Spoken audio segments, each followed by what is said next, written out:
to It get the actually dopamine up. extends life. Okay. Seleglin extends life, not just cognitive capacity. Hello friends, continuing in our series of reaction videos, stuff like that. Today we found out that Derek made what looks like an interesting video to me because it's about a limitless drug, which as you guys may know is one of my passions. And we haven't watched the video, neither of us have, right? You haven't watched it either. So we'll watch it here and let you guys know what we think.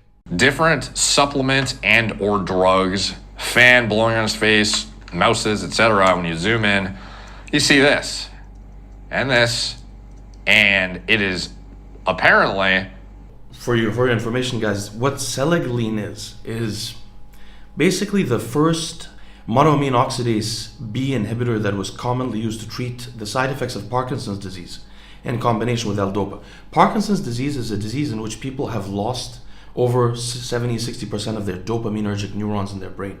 Because of a paucity of dopamine in their body, the dopamine is also physically moves your limbs. They end up with, I forgot what they call it, dyskinesia or something, but like inability to control their limbs. It looks like a tremor, like a big tremor. To treat the tremor, they found out that originally inhibitors, so there's two enzymes in the brain that degrade monoamines quite potently. One is called monoamine oxidase A, and one is called monoamine oxidase B. The distinction between the two was discovered in the 70s sometimes. In the 60s, in 1962, they came across, actually they were intentionally formulating monoamine oxidase inhibitors, and they created Seleglin. Basically what Seleglin was found to do is to be more selective of the monoamine oxidase B, much more selective, inhibiting that enzyme rather than monoamine oxidase A. Why does that matter? Monoamine oxidase A inhibits the enzyme that degrades, monoamine oxidase A is an enzyme that degrades serotonin, noradrenaline, and dopamine transmission. When you inhibit monoamine oxidase A, you inhibit the degradation of serotonin and noradrenaline. This produces something that was characterized as the cheese effect. The cheese effect is that cheese contains a lot of tyramine. Foods that had a lot of tyramine, when people would take monoamine oxidase A inhibitors, which got into the gastrointestinal system, they would end up with a hypertensive crisis, a very high blood pressure, very dangerous. So because of this main reason, and that they were using these things orally originally, they wanted a selective one of the other monoamine oxidase, which is B. The monoamine oxidase B, it actually metabolizes a couple of molecules, but the most important one is dopamine. So what that means is this. Think of it this way. You have SSRIs, that the standard antidepressants that we come across that I talked about a lot. So an SSRI, when you have two neurons, the first neuron, if it communicates serotonin to the other neuron, which has a receptor for serotonin, the SSRI inhibits that other neuron from letting go of the serotonin into what's called the extracellular space. The extracellular space is where the monoamine oxidases are. They then degrade serotonin, noradrenaline, dopamine into molecules that can't be used as serotonin. So if you use, for example, tesofensine, which is a triple reuptake inhibitor, it inhibits the reuptake of dopamine, noradrenaline, and serotonin, all the three monoamines. If you take that, what you end up doing is causing your brain sort of to feel the signals much more.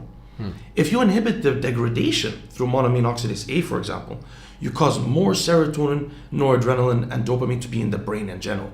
You make the brain sort of a sink for those neurotransmitters, sort of like sodium valproate does for GABA.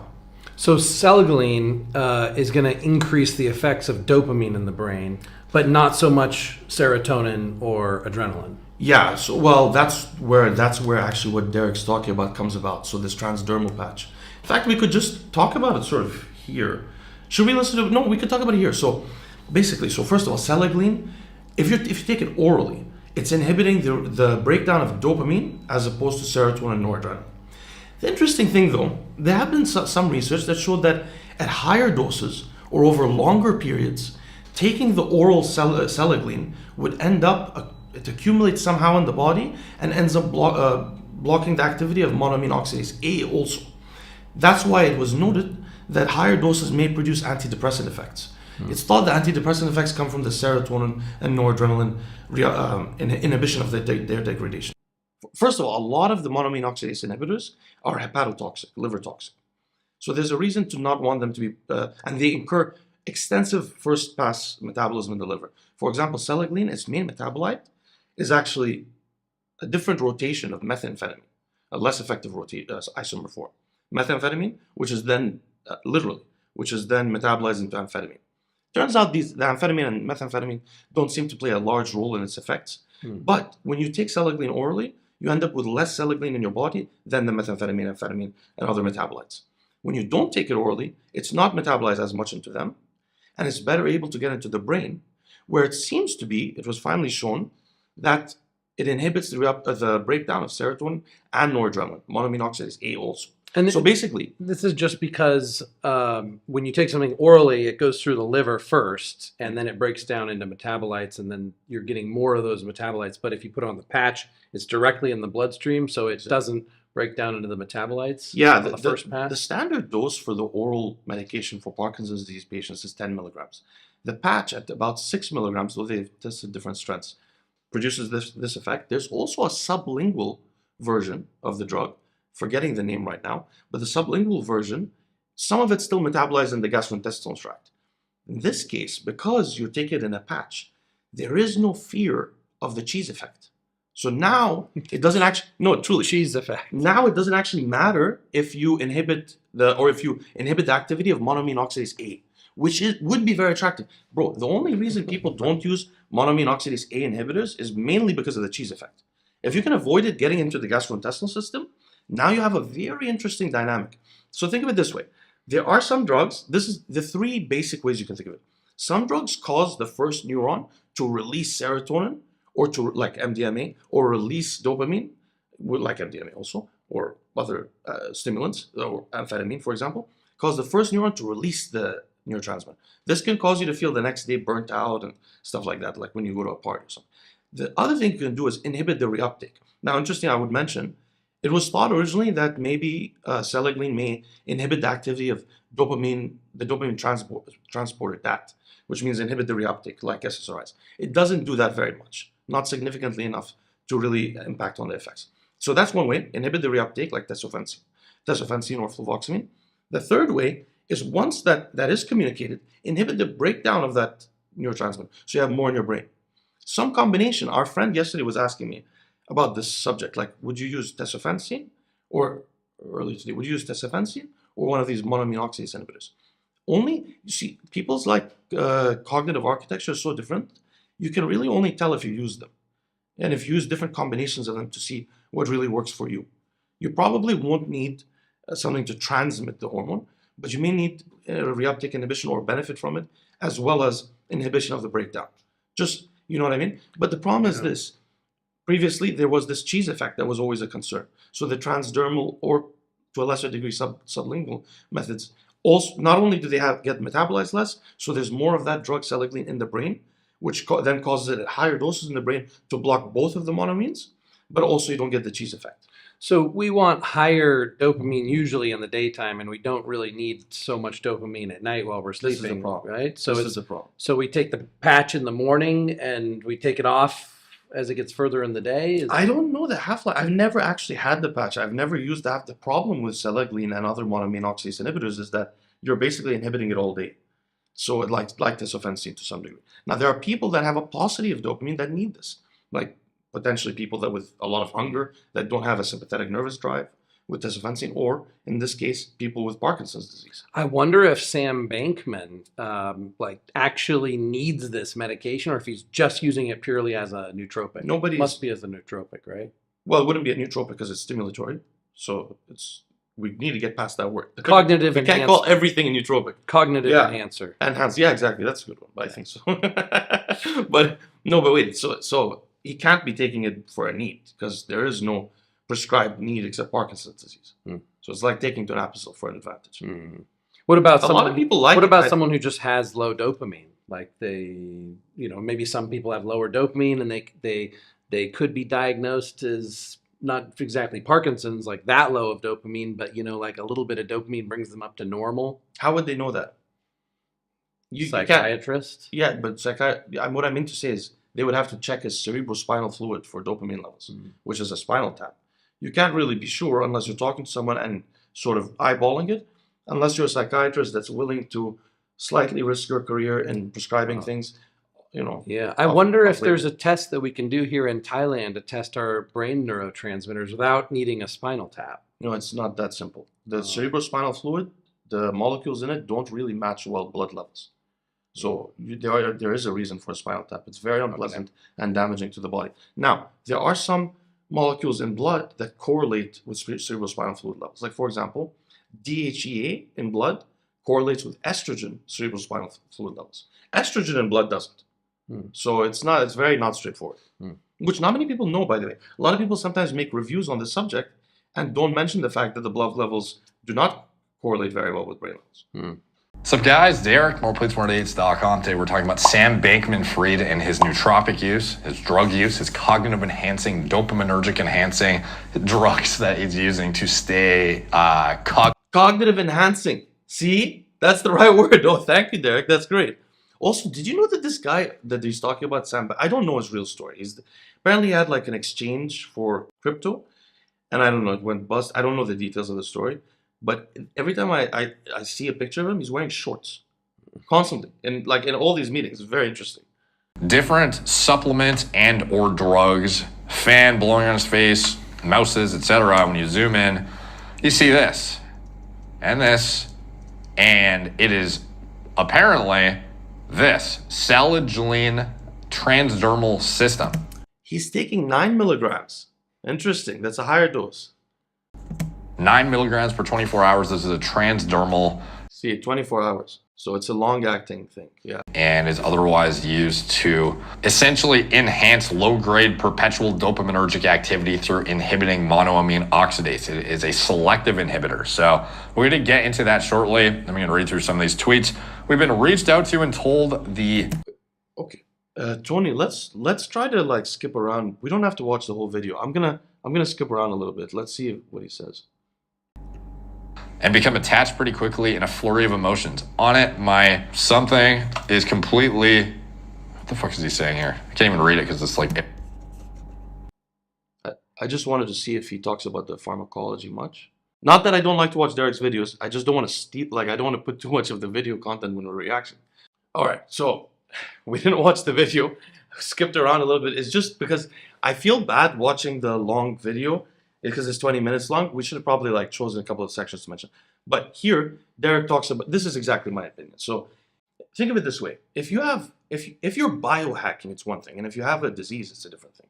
If you do have a disease, blocking monoamine oxidase B with seleglene is neuroprotective through increasing BDNF and GDNF in the brain, glial-derived neurotrophic factor, and brain-derived neurotrophic factor. It reduces calcium influx, protecting also neurons. It has various pleiotropic effects. It increases antioxidant defense systems so much that it can protect rodents from developing fatty liver disease in response to a high-fat diet. There are a lot of reasons to think it's protective. So someone that has Parkinson's and they're exhibiting symptoms of low dopamine, their brain is being damaged. Yeah. They need to get It actually the dopamine extends up. life. Okay. Seleglene extends life, not just cognitive capacity in Parkinson's disease patients. But dopamine is a habituating hormone and a hormone that we're very sensitive to. If you have high dopamine levels all day, if you saw what our friend was talking about yesterday, he said, if I don't delete Instagram, I end up watching reels all day. The reason why is he's on dopamine, and dopamine is habituating him to watching the reels. Also probably increasing sex drive, the reels. But it's habituating constantly. If you took, for example, tesofensine to a less degree because it increases serotonergic signaling generally more than seleglene would. If you were taking that and hang out the way you do, you would be adapting to phone calls, to the way people speak on phone calls, meaning dumbing down a little bit. You'd be adapting to the people you talk to around the house who don't speak English. And no, you'd be adapting to those things. It's happened to me before. I found that when I was taking Adderall, when I was originally taking it, prescribed by a doctor in college years, I was confused because sometimes I would be planning to study like in 15 minutes. I would just turn on the TV when I wake up and I would take the pill and I'm stuck in front of the TV for 4 hours, becoming a good TV watcher and being habituated to it. In reality, what I needed to do is start working before I take it. But then, so there was a limited time. That's biohacking because now you can force yourself for a limited time of day. Compared to the rest of the day, this thing is weirdly enjoyable for you. I think that's what Derek's pointing out, which I've talked about with him before. So, I mean, is seleglene something that I could just experiment with on a one day? Just one day I could just try a seleglene patch and see what it feels like? Well, not the patch. You could try any of it. The 10 milligram dose, the patch, or there is also a sublingual one, which the dose that equates to 10 milligrams orally is 1.25 milligrams of that. The patch is like 6 milligrams. You could probably 2 days, 3 days in a row, you start to feel it better. And It's then a long half-life. I think something that most of us in the bodybuilding community are familiar with is cabergoline, and that increases your dopamine and happiness. And It doesn't increase your dopamine because it acts like dopamine, binding to the dopamine receptor, thereby, if anything, reducing the activity of your actual dopamine system.